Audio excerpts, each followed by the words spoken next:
Je me peinture en aborigène au Mexique, dans des palmiers. Et je suis en train de me peinturer parce que là, il faut que j'ai l'air d'un gars, un gourou qui se promène puis qui veut manger des gens dans un gros...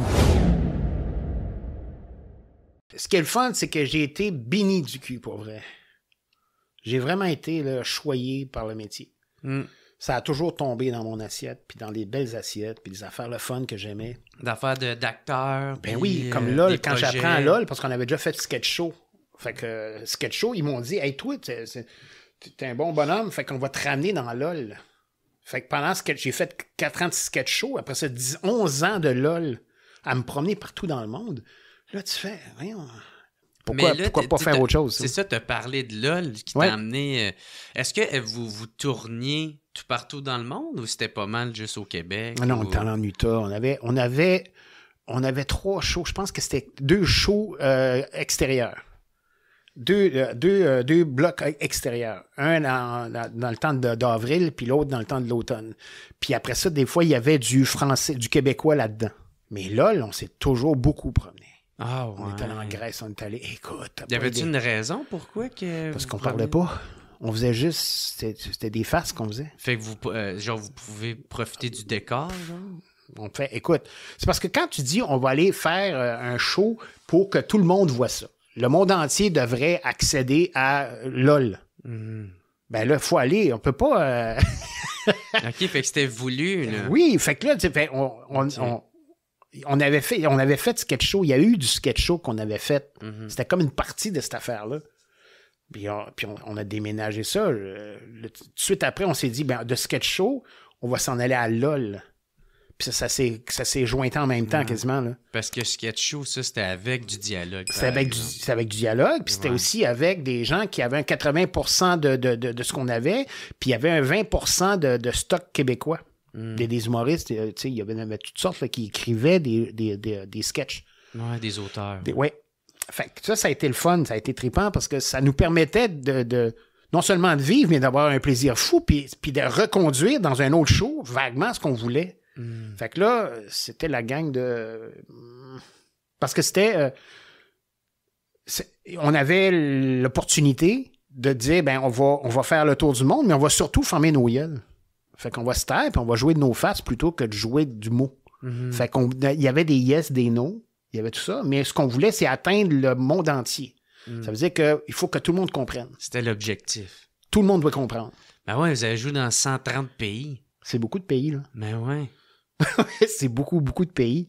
J'ai encore ma face partout, là. On a nos grosses faces partout, là, puis ça roule non-stop, là. Fait que là, tu fais quand est-ce que, ben, on reçoit des royalties encore, parce que ça marche, ça roule tout le temps. C'était-tu pour faire compétition gag juste pour rire? Non, mais ça tombait un peu sous le sens parce que c'était un peu ça, les gags aussi, tu sais. Fait que toutes des fois, tu rencontrais les mêmes mondes dans les mêmes projets. Finalement, ils se dissociaient, puis ils allaient ailleurs un peu, puis ils revenaient s'attacher ensemble encore. Les gags, c'était plus des pranks. Ouais. Puis vous autres, c'était vraiment des sketchs. C'était des sketchs. Dans Sketch Show, c'était ça. Ouais. Tu sais, c'était... Mais je parle dans LOL. Puis dans LOL, c'est des univers. C'est autre chose, des univers. Donc, c'est, mettons, on fait Dracula. Donc, qu'est-ce qu'on fait dans Dracula? Ben, on va trouver des gags qui fit dans ce projet-là de Dracula. Là, tu fais comme c'est la pépine. Donc, pépine, ça, c'est une grue. Fait que, regarde, on va jouer ça. T'sais, on avait toujours des univers, puis dans les univers, il y avait des mini-courts-métrages. Des mini-métrages qu'on appelait. Okay. C'était comme des petites histoires. Des fois, il y en avait 3 d'affilée, puis on pouvait les dispatcher selon le CRTC, mettons. Ouais. Fait que on avait les plus beaux moments de nos vies. On s'en va pendant qu'on est en train de travailler sur 19-2 aussi. Là. C'est arrivé en même temps. 19-2 puis LOL arrivé en même temps. Et là, tellement que j'apprends que le 19-2 est parti. Là, ils vont le produire. Ça part. Et moi, je suis en train de... à ce moment-là, je suis en train je me peinture en aborigène au Mexique, dans des palmiers. Et je suis en train de me peinturer parce que là, il faut que j'ai l'air d'un gars, un gourou qui se promène puis qui veut manger des gens dans un gros... tu sais, dans un gros chaudron en tôle, une marmite, là, puis on met du monde là-dedans, puis là, il meurt, puis il brûle, puis tout. Fait que là, j'apprends que 19-2 va partir. Puis là, je fais comme... Ça va bien, là. Ouais. Non seulement je fais du fun, puis je fais de l'horreur. je fais de la joke, puis je fais des drames, des tragédies, là. Ben, il y a des... Les deux bouts, les deux bords. Je suis attaché aux deux bouts. Mais j'imagine qu'il y a des sketchs qui passeraient plus aujourd'hui. Là, ben, encore. Celle que t'es en train de me compter, c'est quoi? T'es en train de te faire un blackface ou... en fait, j'étais dans un pays, dans leur pays. Ouais. Puis eux autres, ils trouvaient ça très drôle, là. Les Incas, là, il y avait les Incas. Ouais. Les Incas, les autres, ils faisaient comme... je sais pas trop, là, mais eux autres, ils faisaient comme... déguisez-vous. Tu sais, puis c'était pas compliqué pour eux autres. Ah ouais. Les Mexicains, quand on s'habillait en Mexicain, là...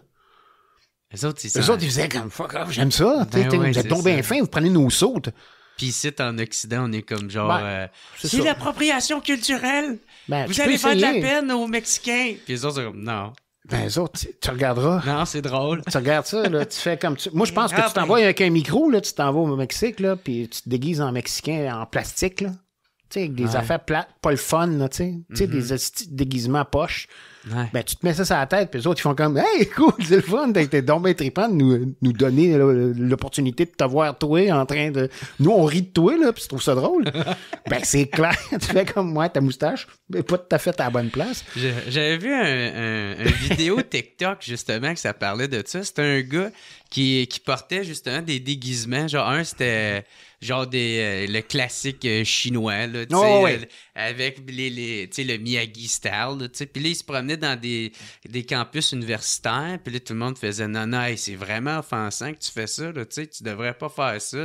C'est vraiment offensant. » Puis là, une couple de personnes disaient toutes la même affaire, puis là, il se promenait dans le Chinatown, puis il trouvait tout ça cool. Ben, c'est parce qu'on sait pas à qui on s'adresse. On le sait pas, parce qu'on pense que c'est une bonne chose. Faut toujours vérifier aussi si c'est toujours une bonne chose ou pas. Maintenant, est-ce que c'est nécessaire de vérifier? Des fois, on fait comme, OK, quand ça va trop loin, ben, OK, il faut fourrer les breaks. Mais si on voit que ça se peut, ben, pourquoi pas? Mm-hmm. Mais bon, on est dans cette période-là, là. Ouais. Tu sais, de dire, ben, qu'est-ce qu'on a le droit de dire, qu'est-ce qu'on n'a pas le droit de dire, tout ça. Mm-hmm. On verra bien pour la suite. Ouais. Parce que moi, quand j'écris les histoires que j'aime. Tu sais, quand tu vois un show qui s'appelait Adèle, j'espère comme année je vais le tourner, mais c'est une escorte. C'est une escorte qui veut vivre sa vie, là. Mm. Puis elle veut passer par ce milieu-là, mais c'est pas une histoire de fun, là. Mm. C'est pas une histoire de fun, mais c'est une histoire captivante, c'est rushant. Tu fais comme, c'est quoi le chemin que, tu sais, c'est exactement comme... c'est comme, on ne pourra pas toucher à ça. Moi, je pense qu'on peut y arriver à toucher à peu près à n'importe quoi, en autant que c'est bien fait. Mm-hmm. Si c'est bien fait, puis c'est... ça se peut. Pourquoi pas? Mm-hmm. C'est quand c'est gnochon un peu, là, puis c'est pas intéressant, tu sais.